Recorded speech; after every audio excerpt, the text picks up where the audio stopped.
YouTube, how's it going? The Goat House is back with all my main takeaways from every game in Week 11, minus that Monday Night Football game because that didn't happen yet. It's happening tonight in Mexico City. We do this video every Monday, and this one I'm a little late on this week, so we're going to try to quickly go through my main takeaways from each game here. So if you guys enjoy it, like, subscribe to notifications on. Full NFL coverage here. Follow us on Twitter, news, rumors, updates, talking during live games on there. Link for the Twitter pinned in the comments section, as well as our sponsors, GLD Shop and Liquid IV, code GOAT. Check them out. But yeah, I'm gonna move through this one a little quicker than normal. Just my main takeaways from each game here. Titans-Packers, yeah, I wasn't really excited. I mean, I knew the game could go either way. I wasn't expecting the Titans to dominate this game. You can say they won by 10. Did they really dominate? If you watch the game, they dominated this game. Honestly, they should have won by more. Because they just completely outplayed them on both sides of the ball. I mean, the Titans' offense has been pretty stale this year. It's kind of just been Derrick Henry, and that's it. And they were able to do more than they have done this year, so that's kind of a knock on the Packers' defense there. But it's good to see the Titans kind of get things going through the air. Tannehill had some really good balls in this game. But that interception at double coverage when the Titans were about to go not only put the game away but get a significant lead, that was pretty brutal. I don't love that one receiver's going out in that play. That kind of almost makes your quarterback, sometimes he'll force it in that situation. So don't love that. But overall, it was a really solid offensive game, well-called game. Todd Downing, who got arrested for DUI after the game, but that's a little off topic, really. I'm not really going to cover that here. But, yeah, I mean, the Titans, this is Titans football in the regular season every year in, year out. Can they do it in the playoffs? Or when you're limited to, if a team takes Derrick Henry out of the game, which the Packers somewhat limited him. They kind of game plan for the run, but can they win in the playoffs? It was good to see Burks step up in a game like this. Good to see the passing game going. Defense was pretty stout, stopping the run. Just a disappointing one from the Packers. They have been extremely disappointing this year. And then something got going in that Cowboys game. That's a really good team, the Cowboys, and we just didn't see really any of that in a game like this. Maybe they just have a bad matchup against teams that stop the run very well. The Titans are very, very good stopping the run. So maybe that's the thing, because they need to be able to be a run-first team and dominate on the ground. So that could be the issue there. But a big-time win for the Tennessee Titans at Lambeau on Thursday night. Bears and Falcons. The Bears got off to a good start in this game, up 17-7. Somewhat early. It felt like Bears got control of this game. They're looking pretty good. You get a Cordero Patterson kick return, former Chicago Bear. And the Bears kind of went a little quiet on offense there. And everything's the Fields is running all over the Falcons. They're moving the ball, scoring pretty easily. Like, how do you kind of just slow down a little bit at that point? And we kind of saw it in the Lions game too. The offense was lights out pretty much the whole game, but towards the end of the game against the Lions maybe figured something out. They adjusted a little bit, and then they kind of kept Fields in the pocket, didn't let him scramble, forced him to throw, and they couldn't close out the game. We even had a pick six in there, so saw it like a small window of it getting stale, in that game, and we saw they were kind of stuck on 17 for a bit in this game. And they kind of got going again, but that's when it was back and forth. The Falcons staying in the game, and the Falcons take the lead at the end, of course, and the Bears have another opportunity. But the Falcons adjusted a little bit where they saw him getting torched on the ground by Fields, but they adjusted to kind of keep him in the pocket, force him to throw the ball. And Fields has been improving for sure. He's been something to watch on the ground, that's for sure as well, a highlight reel. But late in games or in crucial moments when he's in the pocket, having to throw, even when he has time, he doesn't always have time, but there's times where he has time, and he's just not able to close out the games, not able to make the big time throws from the pocket. So I do want to see him get better in that category to know for sure if this is the guy, of the future. He sure can run, and that can obviously throw off defenses and help him, but teams are starting to adjust as games go on a little bit. So I was a little disappointing in the Bears, not to be able to close it.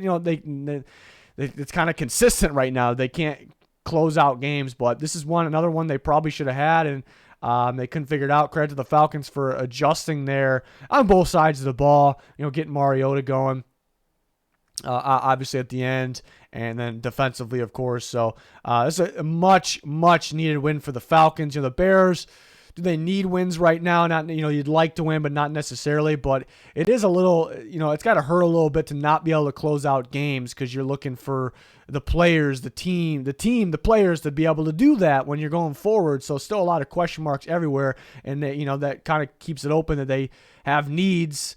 They could get better, I should say, anywhere, literally any position. So, Bears continue to lose tight ones and not be able to close out games. The Falcons, again, much needed win, so that was big for them. They stay alive in the NFC South there, obviously. Browns and Bills, this is a weird game. Very weird because multiple reasons. The Bills started a little cold in this one. Like, they couldn't really get going. How they finished the last game, and it's like you start to worry, like, is this Bills team not for real? Then the Browns start off on fire. Brissett slinging the ball, some really good throws. Amari Cooper, monster game, and Brissett overall had a really good game, one of the better ones for him on the year. That's why it's weird, because they started off hot and those guys were playing great, and the Bills started off cold, but all of a sudden the Bills had this good lead and they kept extending it. And it's like, all right, the Bills are winning this game. They're controlling this game for sure. But while Brissett had a really good game, through the air, the Browns actually had the run. Like, Nick Chubb got shut down. Credit the Bills defense for that. But at the same time, the Browns were figuring out how to move the ball just through the passing game, which is rare. And it's that they're able to do that. And it's like good, but then why are the Bills having this big lead? They were winning most of this game by more than what the final score showed. So that's why I'm saying it's weird. It's like a little all over the place there, really, for both teams. And what I like about the Bills is, they started off a little cold, but they snapped out of it. The run game looked great. They weren't afraid to kind of focus on that. Singletary and Cook looked great. The run defense stopping Chubb looked fantastic. A big reason why they won this game. But it's just a weird game for like the reasons I explained. That's kind of my main takeaway. Like, I don't know what happened in this game. I know what happened, but I don't know, how this really happened and how it, and the final score was like, okay, like that kind of makes sense with the prediction or, or like how the game ended up. But like the little things, like I said, that like the Browns normally don't do well, but did it well, but still kind of got their ass beat a little bit, even though the final score didn't show it. Like Chubb got, taken out of the game, which was weird, but they were able to move the ball other ways and have explosive plays other ways. So that's great, but then they couldn't, stay in the game, so that's weird. It's a weird game. I keep saying it, but it was a strange game to me. But a much-needed one for the Bills there. Browns need to get something here because I think they have a good shot to making a run, going on a streak with Deshaun Watson back, which is another, one more week. They got to find a way to beat the Bucs next week to get one on the board there. That'll be big. So those are my main takeaways. Weird game. Eagles and Colts. All right, I have good news and I have bad news for the Eagles here. Good news and bad news. Everyone would always like to hear the bad news first. So the good's on top of it there, making things a little bit better. The bad news is, looking at the last 2 weeks, it looks like teams are game planning for the Eagles a lot better. They don't look as dominant as they were in the past earlier in the season, and that makes sense. Happens every year. Teams, the game plan starts to come out a little bit more, unless you're just those teams that you have a game plan for, but it's still not really the solution. I'd take a look at Patrick Mahomes, the Chiefs, kind of as one of those teams. So things are going to get tougher for the Eagles. It's not going to be as easy as it was earlier in the year. Teams have game plans, and it's probably the wrong time of the year for that to happen. Not that they're going to struggle every week or anything like that. But things are going to get harder, which they should get harder for every team. But it's just not going to be the same as it was earlier in the year. That's bad news. The bad news is they did not play good in this game. The bad news is they probably should have lost this game, and against a team like the Colts, too. They got outplayed for most of this game until the end. So that's all the bad news. The great news is, I was waiting for it to see the Eagles because, at one point, things weren't going to go great. Look at last week. It's for every team, not just the Eagles. But at one point, at least 1 point, it's going to happen. Things are against the Commanders last week for the Eagles. It happened, and against this game, they got outplayed for most of the game. So everything's kind of been so perfect for them, like just dominate, which is great. Dominating early, games already put away. I wanted to see them in that tough situation. What happens when everything's going south? Do they have the guys to figure it out and clutch up, win the games? And here we go. We finally got that opportunity for the Eagles, and they do it. They got outplayed in this game, and things haven't been great the last couple weeks. but they're able to bounce back in a game where they're really getting outplayed and able to win it. So that's a pretty good sign, because not every team's can do that, and not every single game is going to be going their way. So I do love that for the Philadelphia Eagles, but it seems like a pretty beatable team right now.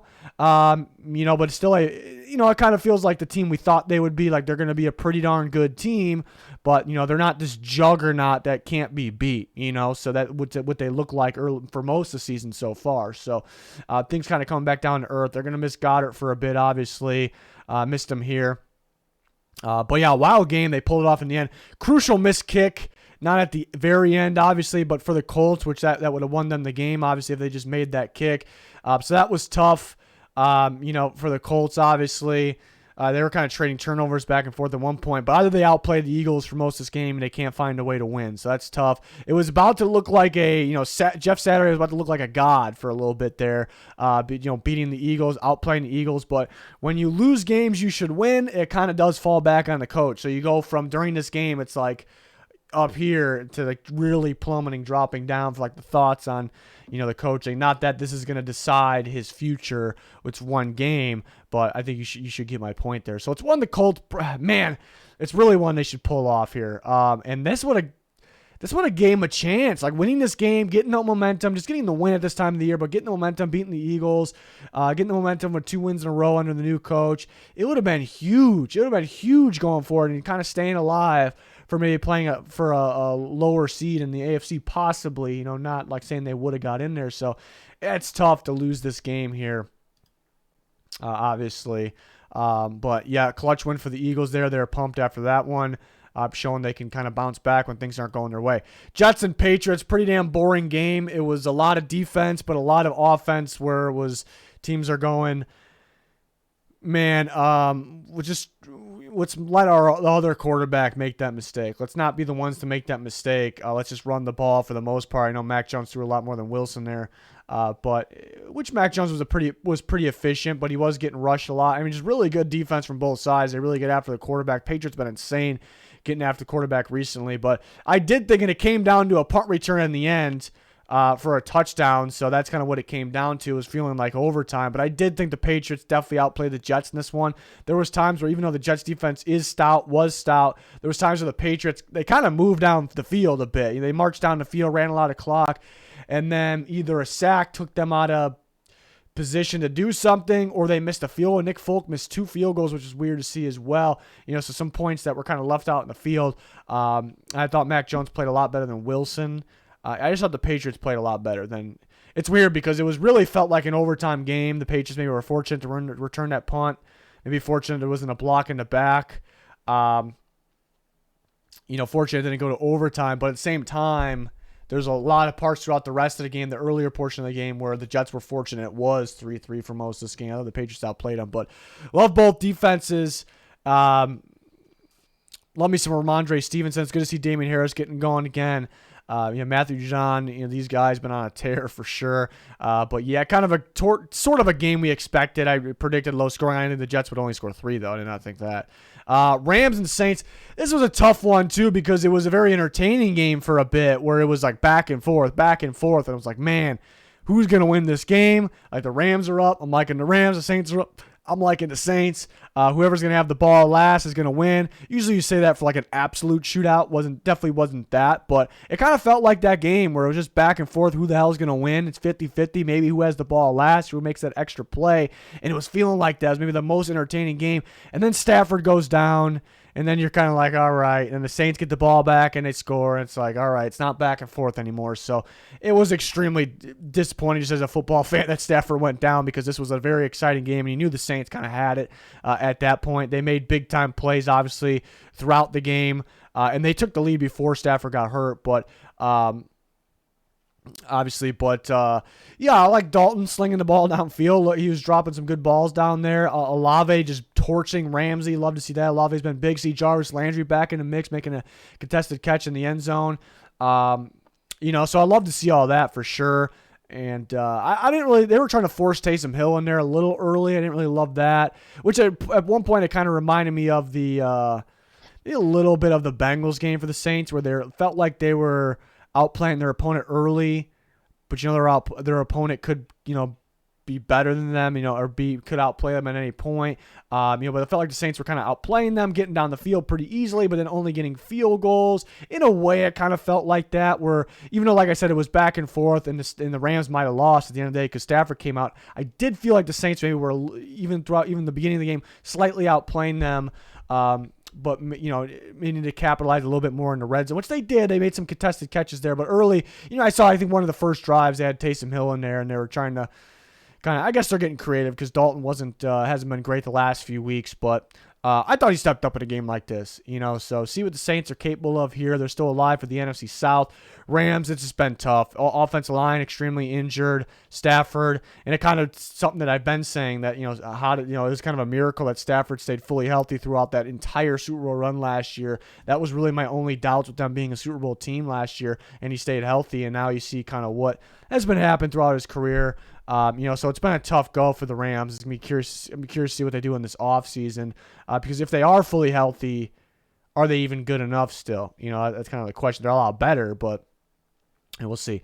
Lions and Giants. The Lions are on a 3-game winning streak. That is pretty damn wild. It's the Detroit Lions, but they're looking good right now. They are getting better defensively, and we kind of go back to even the Cowboys game, that was quite a few weeks ago. Even the Cowboys game, the offense let them down, but the defense made some plays. In the end, the Cowboys capitalized and made more plays, obviously. But then you kind of fast forward a little bit, and you see, you have a rough one against the Dolphins, obviously one of the better offenses in football right now. But and you have the Bears game, actually, where they give up a lot of points, but you look at the end of the game, I thought they made great adjustments for a tough game plan, and they got a pick six, and they kept Fields in the pocket. Now you see some in the Packers game before that. The Packers game, they played outstanding defense, so it's not like full across the board like they're like a good defense. Now, no, they were the worst defense in football, and you see some moments here where they're getting better and they can make adjustments and things like that. So I like to see that. We saw it in this game. And they're able to score as well. Jamal Williams is a monster in the red zone, but the Lions were able to march down the field, get down there, have some really good drives. Impressive stuff for the Lions. Because the Giants, I know it's the Giants, but they've been pretty good this year.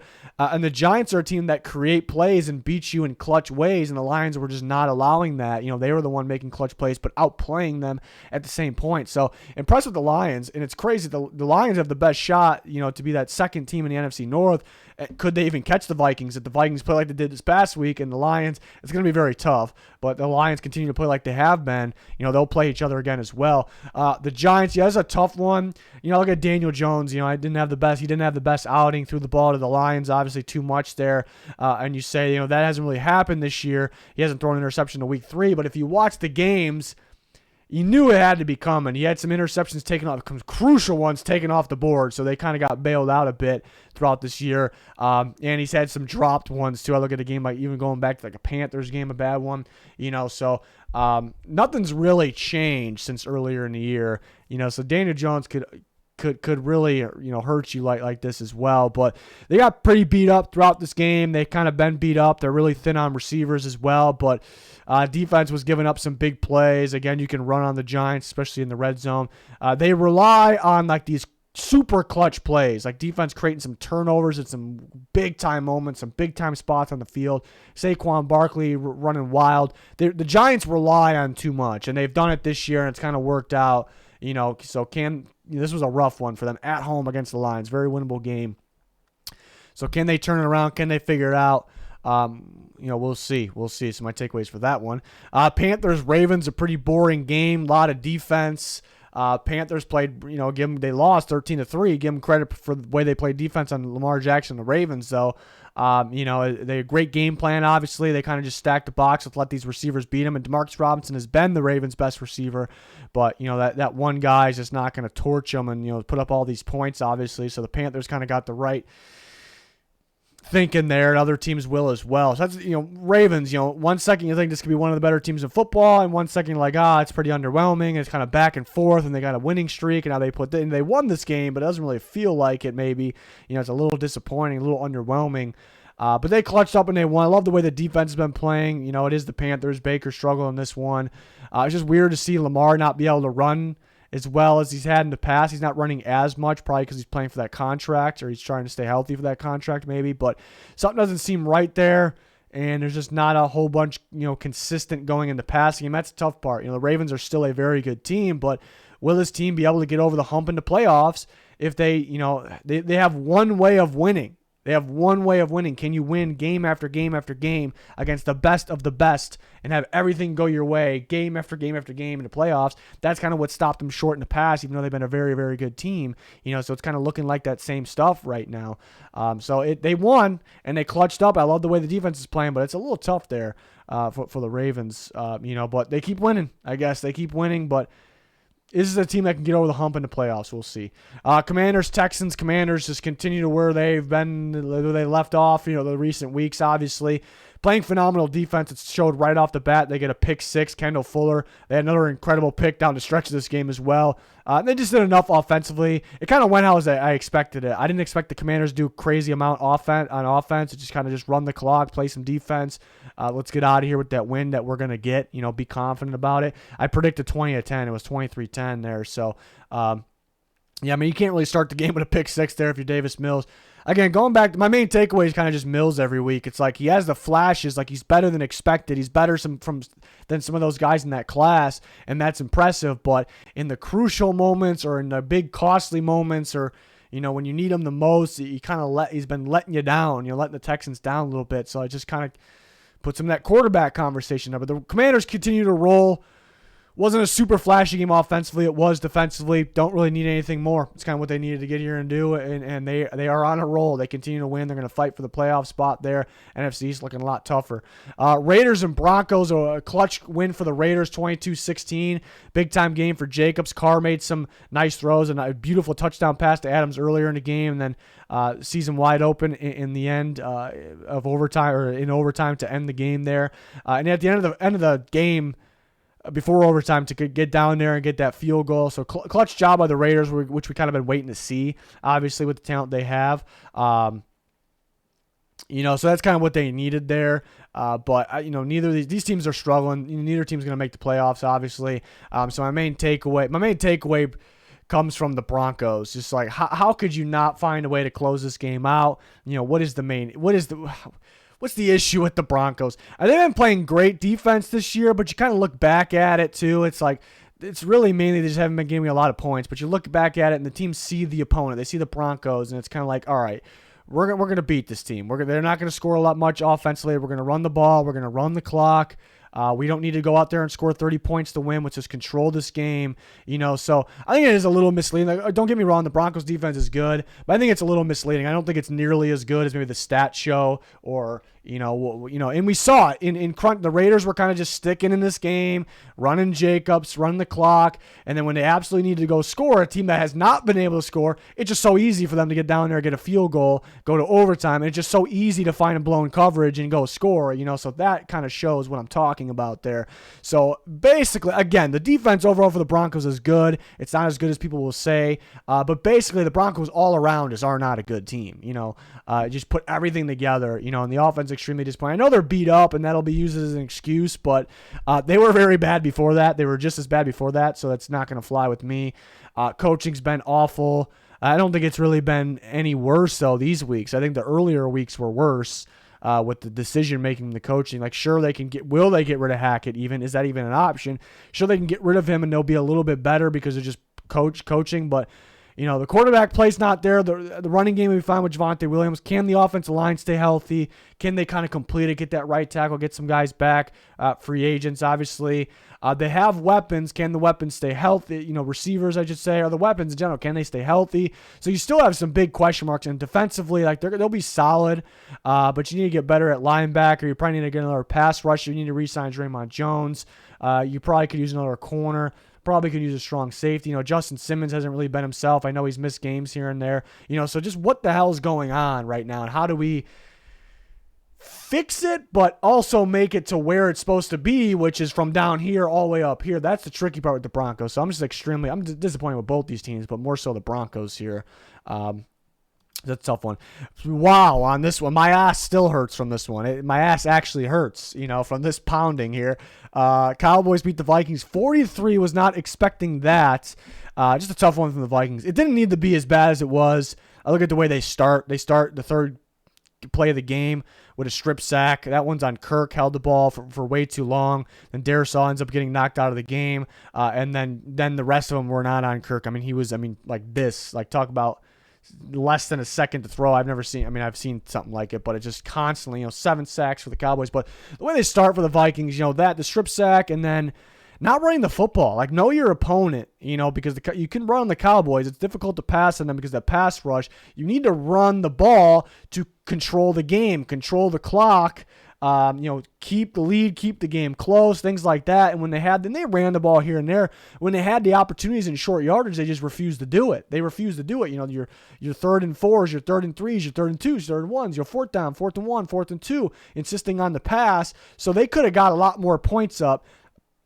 They had a 3rd and 2 or 3 in the red zone, and maybe Hawkinson should have caught the ball, but they had opportunities to, or second, and they had multiple opportunities to run the ball there, did not. Then they're down 10-3, no big deal, especially for the Vikings, what they've been doing this year, and they get to midfield, no problem. They're getting down there, moving the ball early. They only scored 3 points, but they were moving the ball early before the injuries started happening on the offensive line, actually fairly well.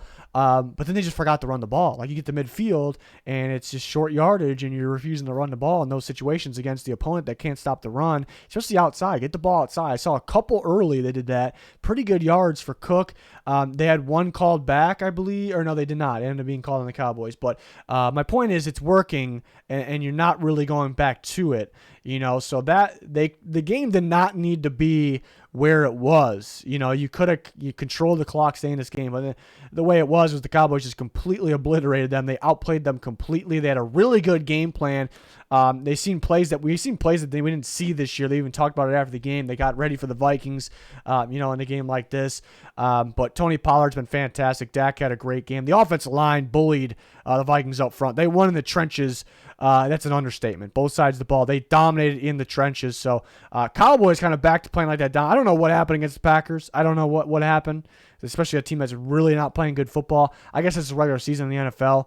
Teams have those moments. You could say the Vikings, they're still 8-2. That's good. They have these moments. I hear people say they have these moments.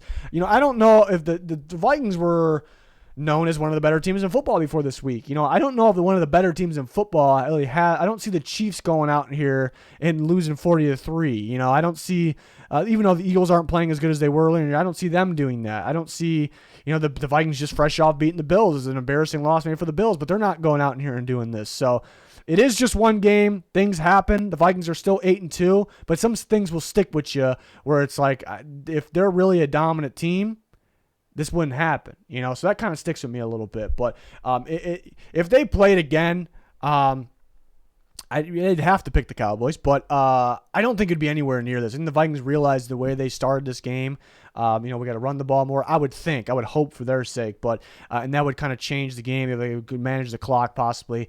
But the Vikings can't. They continue to start slow.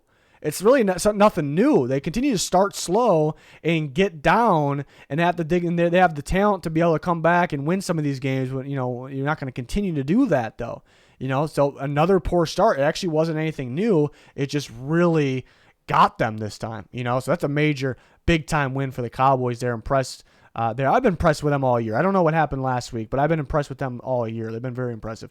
Bengals and the Steelers, a lot more scoring in this one than I expected. It's a weird one, too, because the Steelers, they can score 30 points. They can score 30 points against the Bengals. Pretty stout defense, in the cold, a game that's always low scoring, very close. Steelers can score 30 points. Pickett, he ain't completed a lot of passes. He missed some throws, but he had some flashes. He had some good moments, one of his better games, really. Like Najee Harris maybe had one of his better games. So Steelers can score. We just did this. We scored 30 points, but they lost 30-37. What happened in the defense in this game, in crucial moments especially. So that one's got to hurt for the Steelers. And there's a positive in there, though. The Steelers, they're not a joke, it's going to be tough when you play the Steelers because they can beat you. I guess they can't get on the same page. That's a problem, offense and defense, but they can beat you one week with defense. And, if they get the offense going, that's why it's kind of a good sign. Maybe they can do a little damage on offense. Can they just get both together there? They could be a little sneaky down the stretch, and they're coming off that win with the Saints. So there's some positives, but I don't like that both sides of the ball aren't on the same page, but they had some good moments here. in this game. The Bengals, yeah, love the offense in this one. Surprised what happened with the giving up 30 points, I suppose. But, Burrow was pressured all game as expected, and he found ways. He found ways to deliver. T. Higgins had a monster game. Good to see him get going. Mixon got knocked out. P. Ryan had a monster game. 3 touchdowns, all receiving. Some really good plays there. I think the play calling's getting better as the year goes on here for the Bengals. This is, and they usually do thrive against some man coverage teams here, but the Steelers do have the pass rush. They usually struggle against those. So it's good to see the Bengals kind of execute, because for a little bit it was like back and forth. Anybody can win. The Bengals had control most of the time, but it's just good to see them clutch up, win the game. But the Steelers lost. It's disappointing that neither side could be on the same page. You get up 37, you lost, home to division rival. That's bad, but there's some positives. Like maybe the offense gets some things going. Maybe they can get better. They're really not a team that you should take lightly either. And then Sunday Night Football, just what was on display was that Patrick Mahomes is the very best player in football. And we saw that here. With the weapons that he has, the lack of weapons really all the way through. You got Kelsey, obviously that duo is ridiculous, the best in football. So it's good to have the best tight end, but you look at all the weapons, what he's got to deal with at receiver, and he always loses Tyreek Hill, able to stay the same, able to be that MVP caliber player, able to be clutch, able to find ways to win and go and win the games. That's the thing, That's why winning matters for quarterbacks. You don't have to win to be an NFL quarterback, but you have to win. You have to find ways to win and win to be a good or better NFL quarterback. And you just watch a guy like Patrick Mahomes, you realize those things. So clutch game for them. The Chargers look better, which is a good sign. 2 games against the Chiefs, they probably could have, should have won. Usually when you say should have won, it's like the Chargers outplayed the Chiefs. They should have won the game. I don't really mean it like that. Like, and then both teams played well enough to win the game, but it's like you had an opportunity in that game. You were home. They both times, like they could have, maybe should have won those games, and that's 2 games against the Chiefs. So it's just disappointing. It's kind of a dagger there. Not really a dagger. It's not like the season's over, but it just hurts. It's got to hurt a little bit there. But Chargers made plays. It's just very difficult to stop Mahomes and the Chiefs down the stretch. Herbert ends the game with another interception like last week. That went into double coverage, just trying to force the Keenan Allen. Still love me some Herbert. Got to stop with that, but he's got to stop with that. Still love me some Justin Herbert. He can throw like 50 picks in one game, and I'm still being like, this guy's really good. So just one of those guys. Yeah, it's good to see good to see the receivers back, but Mike Williams got taken out of this game pretty early on a ridiculous catch. But Keenan Allen, good to see him. He did fumble, but had some good moments, obviously. Chiefs, if I had to knock them on something, I think they could have ran the ball a little bit more. Pacheco was running very, very well. It's mainly due, and he's solid, don't get me wrong, and the team's solid, have been blocking solid, but the Chargers cannot stop the run. It's really, really bad. That's why the Chiefs should have ran the ball more there. Like they got kind of go away from it a little bit, but just so damn clutch, so good. This is a team to beat right now, in my opinion. Very entertaining game. Back and forth. Like, good things from the Chargers. Like, they can be more explosive on offense again. They can make clutch plays on defense, even though they can't stop the run. But you got to win these games that you should win. You got to find a way to win these games. And it's just, I guess they scored too early at the end there, and that's tough because there's not a whole lot you could do about that. But I guess you could play defense. But it's Mahomes and the Chiefs, the best team in that situation. So it's kind of like one of those things where there's some positives for the Chargers going forward, but you got to find a way to win that game. There's not a whole lot you can do, and you still lost. It's tough things there, but yeah, I love what I see from the Chiefs. This is a team that can consistently do that. Mahomes and Kelsey, man, the best in football. No question whatsoever. But that'll wrap it up for my takeaways for this week. Back every Monday with this video. We have weekly picks, power rankings, and a ton more. So join us, like, subscribe, turn notifications on. Follow us on Twitter, link pinned in the comments for that. That's going to do it. Thanks for watching. Goodbye.